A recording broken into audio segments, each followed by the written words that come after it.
कर्ण का जन्म। धृतराष्ट्र, पांडु और विदुर के लालन पालन का भार भीष्म के ऊपर था। तीनों पुत्र बड़े होने पर विद्या अध्ययन के लिए भेजे गए। धृतराष्ट्र बल विद्या में, पांडु धनुर्विद्या में तथा विदुर धर्म और नीति में निपुण हुए। युवा होने पर धृतराष्ट्र अंधे होने के कारण राज्य के उत्तराधिकारी न बन सके। विदुर दासी पुत्र थे, इसलिए पांडु को ही हस्तिनापुर का राजा घोषित किया गया। भीष्म ने धृतराष्ट्र का विवाह गांधार की राजकुमारी गांधारी से कर दिया। गांधारी को जब ज्ञात हुआ कि उसका पति अंधा है तो उसने स्वयं अपनी आंखों पर पट्टी बांध ली। उन्हीं दिनों यदुवंशी राजा शूरसेन की पोषित कन्या कुंती जब सयानी हुई तो पिता ने उसे घर आए हुए महात्माओं के सेवा में लगा दिया। पिता के अतिथि गृह में जितने भी साधु महात्मा, ऋषि मुनि आदि आते, कुंती उनकी सेवा मन लगा कर किया करती थी। एक बार वहां दुर्वासा ऋषि आ पहुंचे। कुंती ने उनकी भी मन लगा कर सेवा की। कुंती की सेवा से प्रसन्न होकर दुर्वासा ऋषि ने कहा, पुत्री मैं तुम्हारी सेवा से अत्यंत प्रसन्न हुआ हूँ, अतः तुझे एक ऐसा मंत्र देता हूँ जिसके प्रयोग से तू जिस देवता का स्मरण करेगी वह तत्काल तेरे समक्ष प्रकट होकर तेरी मनोकामना पूर्ण करेगा। इस प्रकार दुर्वासा ऋषि कुंती को मंत्र प्रदान करके चले गए। एक दिन कुंती ने उस मंत्र की सत्यता की जांच करने के लिए एकांत स्थान पर बैठकर उस मंत्र का जाप करते हुए सूर्यदेव का स्मरण किया। उसी क्षण सूर्यदेव वहां प्रकट होकर बोले, देवी मुझे बताओ कि तुम मुझसे किस वस्तु की अभिलाषा करती हो, मैं तुम्हारी अभिलाषा अवश्य पूर्ण करूंगा। इस पर कुंती ने कहा, हे देव मुझे आपसे किसी भी प्रकार की अभिलाषा नहीं है, मैंने तो केवल मंत्र की सत्यता परखने के लिए ही उसका जाप किया है।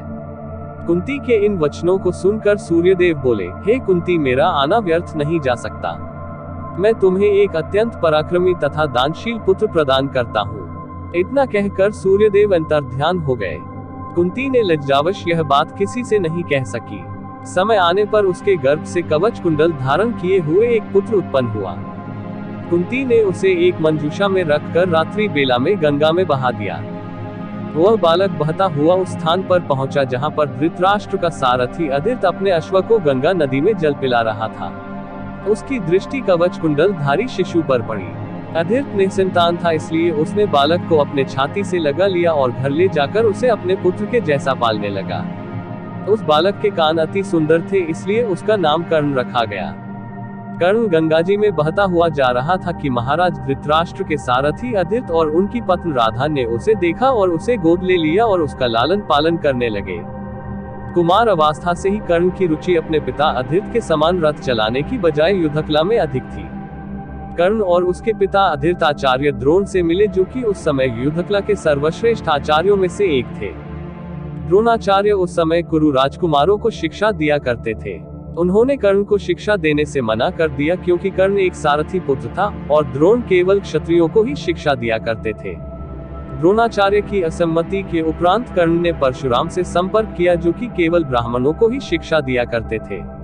कर्ण ने स्वयं को ब्राह्मण बताकर परशुराम से शिक्षा का आग्रह किया। परशुराम ने कर्ण का आग्रह स्वीकार किया और कर्ण को अपने समान ही युद्धकला और धनुर्विद्या में निष्णात किया। कर्ण को उसके गुरु परशुराम और पृथ्वी माता से श्राप मिला था। कर्ण की शिक्षा अपने अंतिम चरण पर थी। एक दोपहर की बात है, गुरु परशुराम कर्ण की जंघा पर सिर रखकर विश्राम कर रहे थे। कुछ देर बाद कहीं से एक बिच्छू आया और उसकी दूसरी जंघा पर काटकर घाव बनाने लगा। गुरु का विश्राम भंग न हो इसलिए कर्ण बिच्छू को दूर न हटाकर उसके डंक को सहता रहा। कुछ देर में गुरुजी की निद्रा टूटी और उन्होंने देखा कि कर्ण की जांघ से बहुत रक्त बह रहा है।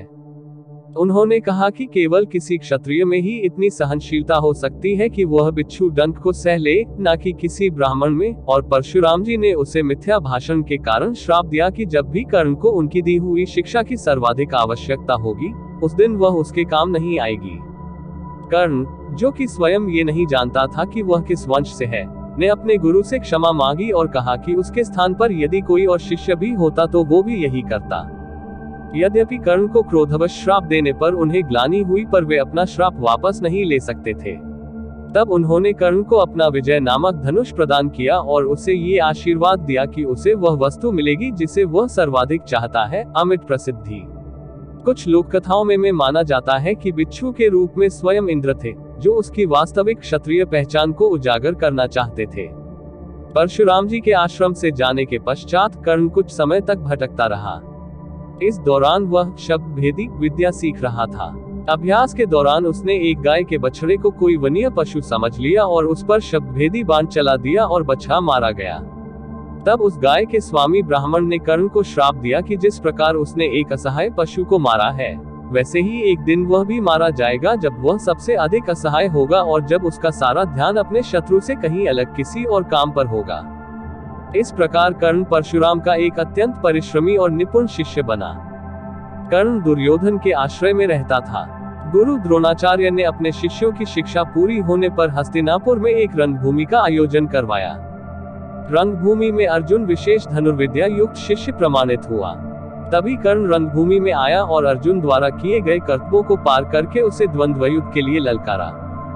कब कृपाचार्य ने कर्ण के द्वंद्व युद्ध को अस्वीकृत कर दिया और उससे उसके वंश और साम्राज्य के विषय में पूछा, क्योंकि द्वंद्व युद्ध के नियमों के अनुसार केवल एक राजकुमार ही अर्जुन को, जो हस्तिनापुर का राजकुमार था, द्वंद्व युद्ध के लिए ललकार सकता था। तब कौरवों में सबसे ज्येष्ठ दुर्योधन ने कर्ण को अनराज घोषित किया, जिससे वह अर्जुन से द्वंद्व युद्ध के योग्य हो जाए। जब कर्ण ने दुर्योधन से पूछा कि वह उससे इसके बदले में क्या चाहता है, तब दुर्योधन ने कहा कि वह केवल ये चाहता है कि कर्ण उसका मित्र बन जाए। इस घटना के बाद महाभारत के कुछ मुख्य संबंध स्थापित हुए, जैसे दुर्योधन और कर्ण के बीच सुदृढ़ संबंध बने, कर्ण और अर्जुन के बीच तीव्र प्रतिद्वंद्विता और पांडवों तथा कर्ण के बीच वैमनस्य। कर्ण दुर्योधन का एक निष्ठावान और सच्चा मित्र था। यद्यपि वह बाद में दुर्योधन को खुश करने के लिए द्यूत क्रीड़ा में भागीदारी करता है, लेकिन वह आरंभ से ही इसके विरुद्ध था। कर्ण शकुनी को पसंद नहीं करता था और सदैव दुर्योधन को यही परामर्श देता कि वह अपने शत्रुओं को परास्त करने के लिए अपने युद्ध कौशल और बाहुबल का प्रयोग करे, न कि कुटिल चालों का।